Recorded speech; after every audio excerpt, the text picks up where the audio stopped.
Alright guys, welcome back to Hyrule Warriors. Last time we met in Hyrule Warriors, we finished up the main story. I mean, we defeated Ganon, but obviously I'm still playing this freaking game, so there's still more to do. Yeah, first off, I'm leveling up Sia for a reason.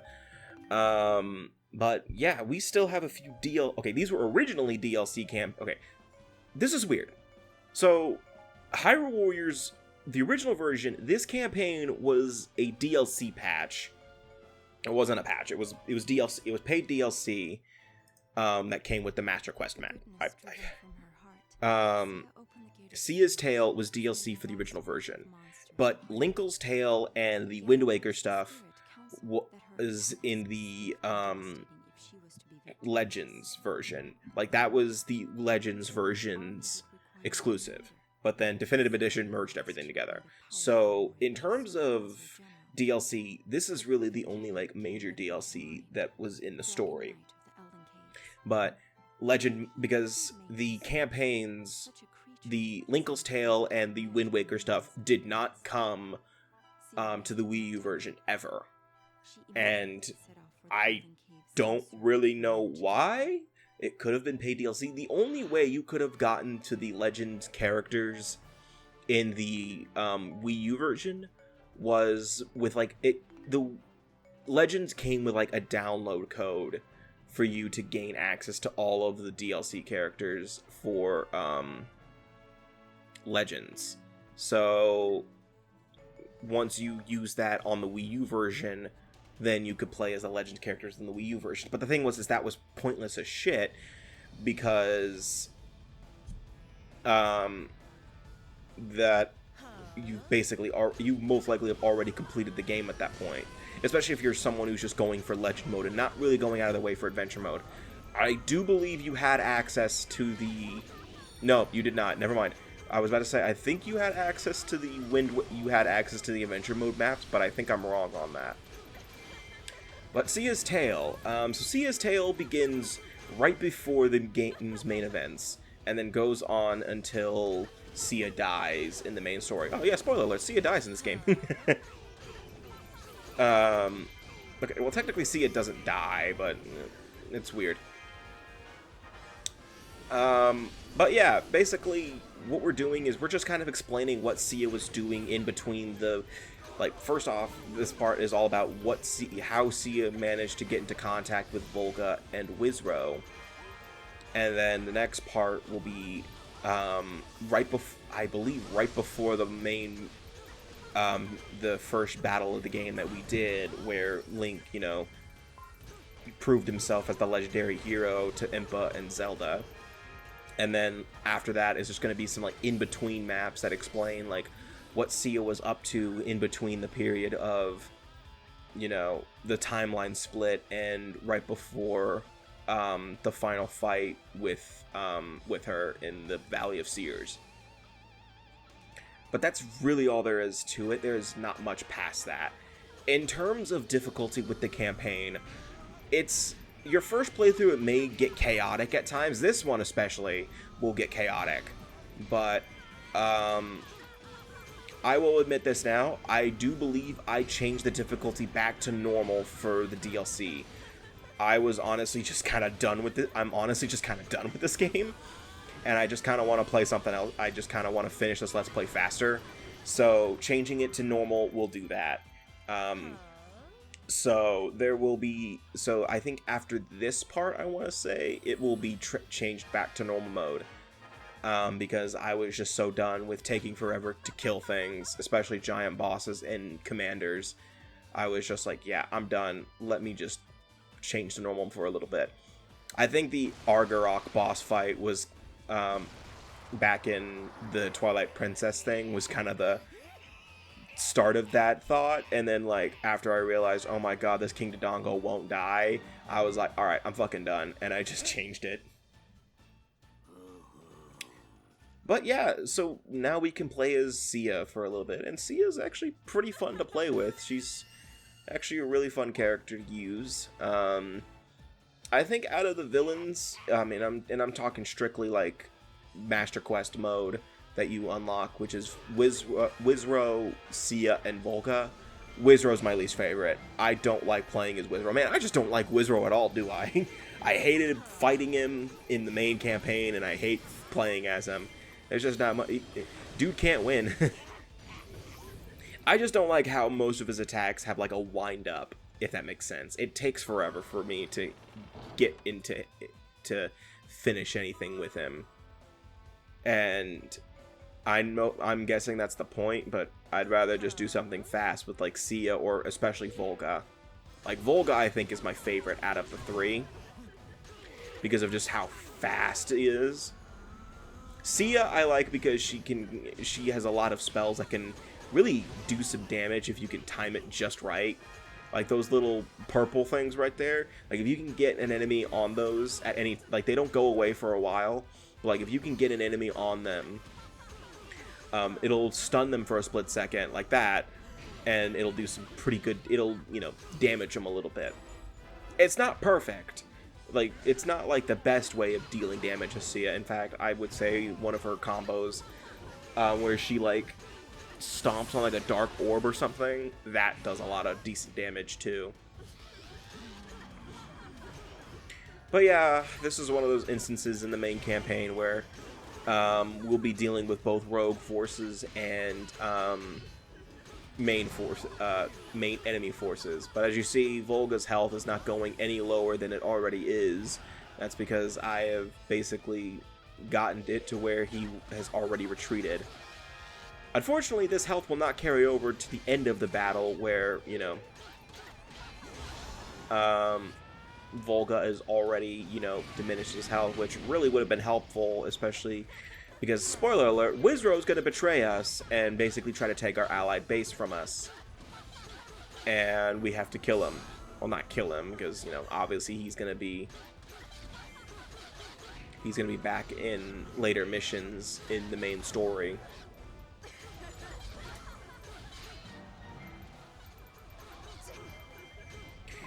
I do believe we see some new portraits for Sia, though, I will say. Like, I think this Frustrated portrait's new. And a few others, but, yeah.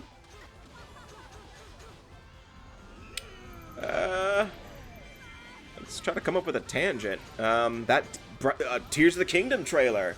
At the time of this recording, the other day, there was a new Tears of the Kingdom trailer, and damn, it looks good. I mean, I know that I'll be playing Tears of the Kingdom around launch. Like, probably not right at launch because of I'm probably going to be still playing Jedi Survivor at that time because, you know, I'm going to be reviewing that for the channel, and I'm also going to be doing an initial playthrough of that game. Probably, I don't know. I don't know if I'm just going to do a recording playthrough or not. I really want to experience Jedi Survivor on my big screen first, and then, you know, play through it on my smaller screen. But Tears of the Kingdom looks really good. Like, I really can't wait for that. Like, obviously I will not be talking about it. Like, I don't think this Let's Play is going to go on until... Oh, it most likely will, actually, never mind. But I will, you know, once this Let's Play is over, I'm pretty sure I will not be talking Zelda for a while. Because, I don't want to spoil Tears of the Kingdom, but knowing me, I will accidentally talk about Tears of the Kingdom. But Tears of the Kingdom looks really good. I mean, the trailer that they released, you know, really hype. Like, first off, Ganondorf, just the fact that he's back. You know, I'm so, like, that kind of throws a lot of theories out the window for some people, I want to say. Like, I knew that, okay, I am aware that some people did think that the corpse that we saw in the teaser trailer, or the reveal trailer, that they were working on this game in the first place. A lot of people speculated that it was Ganondorf. Like, it was Ganondorf's body after, like, one of the Zelda games where he was defeated, which is practically all of them. But the thing is that no one really believed it was Ganondorf because it didn't look like Ganondorf. There were things about it that just didn't seem Ganondorf-like.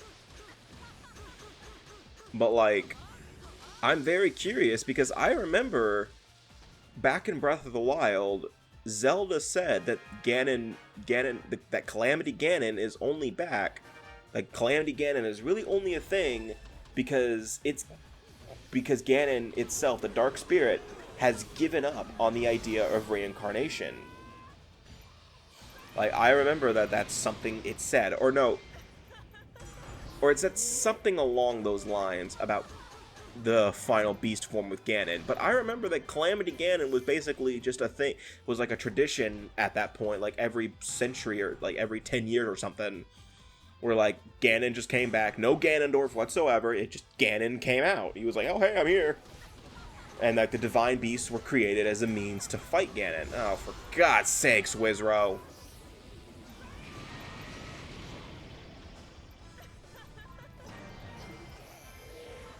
I think there's always that one character in Warriors games I just dunk on. Like, I want to say that because, like, who was that back in Fire Emblem? I want to say it was, like, who was it? Was it Owain? No, it wasn't Owain. It was somebody.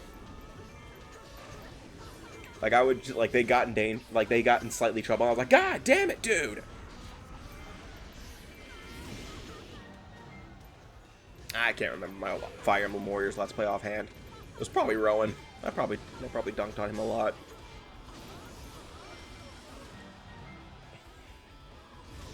I'm very curious on who I'm going to make fun of when I do Persona 5 Strikers eventually. But I am very curious to see where everything goes with Tears of the Kingdom. I'm pretty sure I'm going to be avoiding the internet for that time being.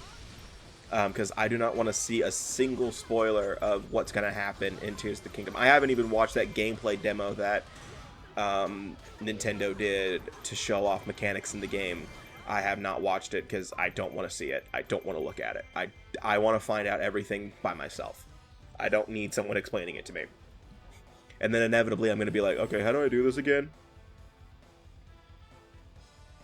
Like, from what I've gathered, it is like the map size from Tears of the Kingdom is everything from Breath of the Wild plus the sky. And I'm just like, oh, damn. That is probably like double, if not triple, what Breath of the Wild is. And that's probably, I think this is probably one of Nintendo's biggest games right now. Like, I think I want to say that. You can correct me all you want, I don't care. Like, I don't know what they plan on doing in terms of, like, making Tears of the Kingdom's map different from what Breath of the Wild did. Because if you're going to be going to the same exact locations from the first game, you're going to be expected to change a lot of things up to, you know, how do I word this? I don't want to say subvert expectations, but you don't want it just to be the exact same map for the base Hyrule.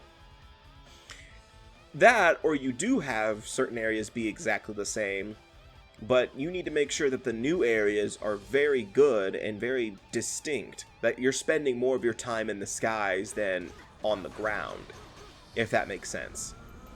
Like, I'd rather be spending more of my time in the skies in the new areas rather than spending a lot of my time on the ground, because that just, it would make more sense to advertise the fact that we're going to the skies more than we are the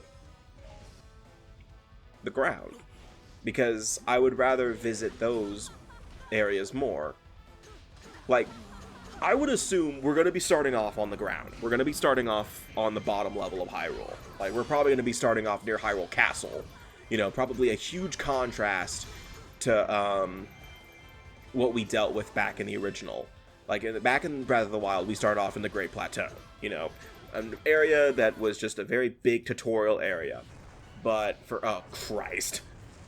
But for Breath of the Wild, we started off in the Great Plateau. That was our area to, you know, learn everything we needed to learn. But I want to say, Tears of the Kingdom, we're going to start off in Hyrule Castle, but I think the devs are just going to assume we play Breath of the Wild. So they're just going to throw everything at us and say, alright, have fun. Alright, so at this point, Wizzro says, screw you, and betrays everyone and starts advancing towards the Allied base. And now we have another problem. King Dodongo's here too, because God just doesn't like us today. So what we have to do is we have to defeat King Dodongo, Volga, and Wizzro. I like that. It's like, am I really being betrayed by evil jewelry? And the only reason I hate this is because, again, okay, so technically you don't have to kill King Dodongo, but do it anyway. Actually, if I'm thinking right, there's 2 King Dodongos.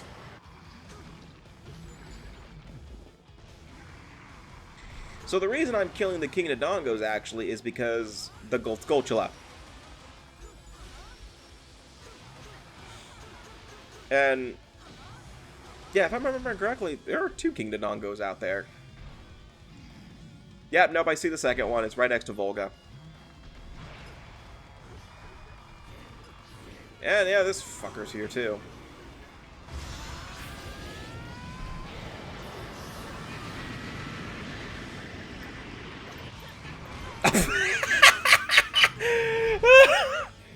Oh, Christ. Ah, that's kind of shit I hate.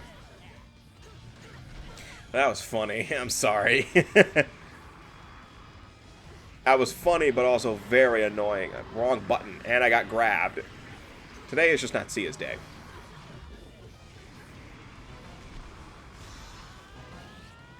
Yeah, but yeah, this is honestly the worst part to me. This is kind of when I mentioned earlier how the game just kind of goes into chaos mode for a second.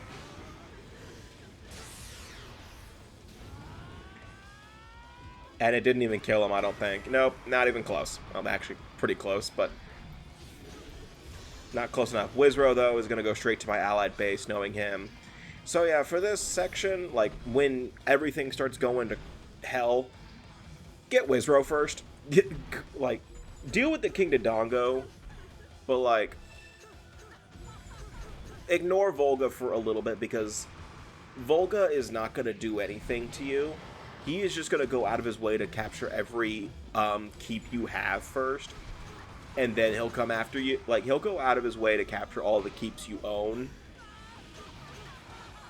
But, you know, obviously Wizzro's going to go straight for the allied base, because that's where he was awakened and where the ring is.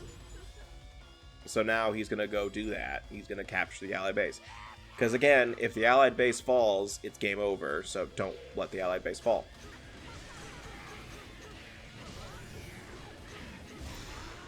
Also, the fact that Wizzro's morale was improved also does not help any matters. Actually, both Wizzro and Volga's morale was raised.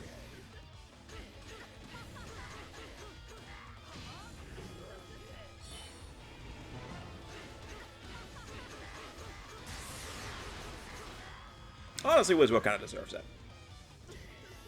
But back to what I was talking about with Tears of the Kingdom, I'm pretty sure what's going to happen is that they're gonna introduce the new mechanic that's the primary function, like, because you're gonna start. I'm assuming you would start off with the paraglider right from the get-go of the game. They're not gonna just leave you in the wind. They're not gonna just take that away from you for some reason. Like, I don't think they're gonna take away all of, like, the major upgrades you had from the last game. Like, if anything, they would probably take away all of the what were they called? The spells that you had after freeing a divine beast, you know, like Mipha's Blessing and Rivali's Gale and Urbos's Strike or whatever. Like, I would assume they take that away from you for some reason.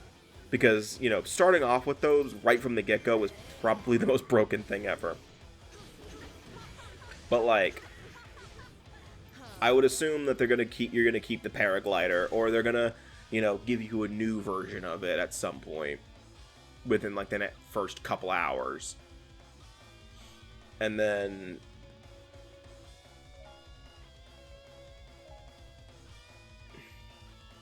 yeah, so the conditions, though, by the way, was destroy all blanks before they explode, and then defeat 2 blanks, which is, yeah, destroy all the bomb chews before they explode, which I already did, and then defeat the King Dodongos. By the way, there was one other bomb chew that didn't start going off, which is weird. I'm assuming that was actually there for narrative reasons. Like, that's the one, if I'm remembering right, that's the one that's gonna help us out in the final battle, even though those rocks aren't even there for this battle, if I'm thinking right.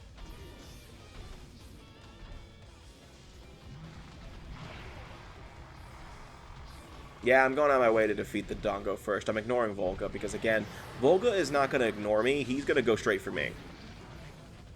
But unfortunately, I'm at, like, 2 health.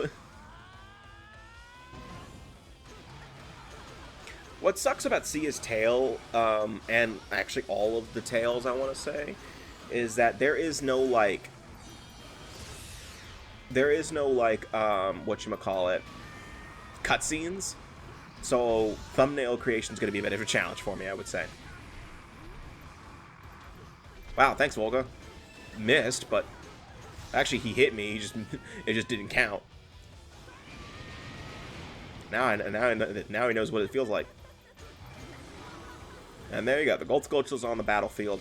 Volga, I'm going to ignore you for a few minutes here. I'm going to go after that Gold Skulltula because I want it. This is probably like the last Gold Skulltula I'm getting, by the way. I already hear it, so it's on that ledge. And I think you need the hook. Wait, you don't need the... You can't have the hook shot there.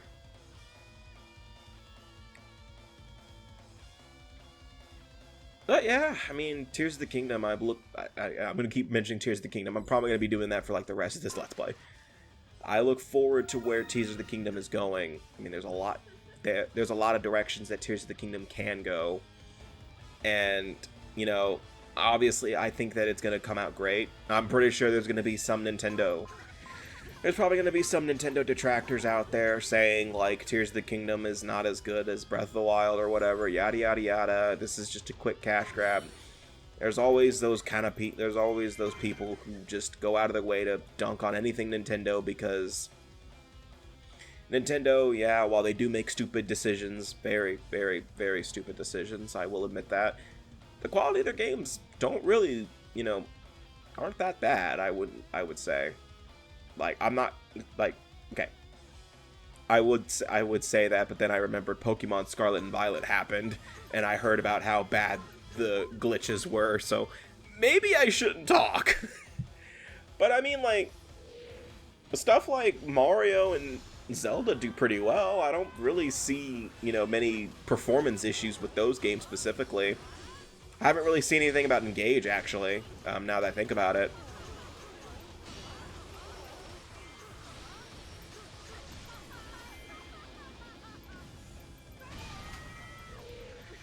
Like, I haven't seen any major issues with Engage. In fact, I just realized that Fire Emblem Engage's DLC came out, and I haven't done it yet. I haven't played through that yet. I've been meaning to. The Felvina logs. I haven't even gotten all the emblem bracelets from the last wave, because I've been playing other games. Resident Evil 4 Remake came out, and I was like, I want to play that. And then I think before that was Cereza and the Lost Demon, and I was like, I want to play that, even though that really shouldn't have been a priority, honestly. Though Cereza and the Lost Demon wasn't that bad. It was just, you know, it's just one of those games where it's like, yeah, I played through it. It's not much to it. It's like, you want to learn more about Bayonetta? You know, you want a Bayonetta game with a story? Yeah. Especially if you were disappointed in Bayonetta 3 as a story, which, in all honesty, I think a lot of people were, including myself. Then again, I don't really play Bayonetta for the story, because it's like, really? Play it for the ads. That's like playing Honey Pop for the engaging puzzle gameplay. We both know you're lying. We all know you're lying. I mean, I don't really know many hack and slashes that you can play for the story. I wouldn't say, like, I mean, this game obviously has a story mode, but I wouldn't say I'm playing it exclusively for the story mode.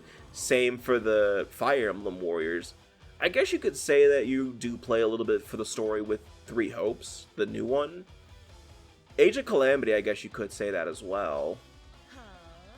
But, like, Devil May Cry? I don't really know many people who play that game exclusively for the story. Metal Gear Rising? No one plays that for the story.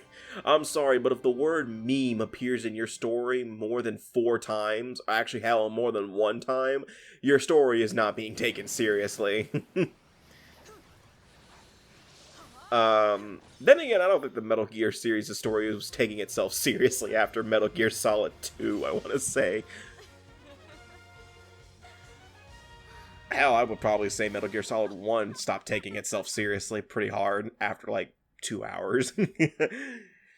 But I'm trying to think. I mean, Persona 5 Strikers, I guess, has a pretty good story. But that's because it's the same people who did Persona 5, so. But, you know, a lot of hack and slashes, you're not playing for the story. I don't know many people who do. But, yeah. That's the end of the part. I mean, did we even talk about the game? Actually, we did. I did a little bit. But the next time we meet in Hyrule Warriors, we're going to be continuing on with Sia's Tale, with the next immediate map, which is, I think, which is the Hyrule Field map. But it isn't like, you know, we're doing Hyrule Field from the perspective of Sia. We're doing a battle that took place right before the main battle. So yeah, see you guys next time, and take care.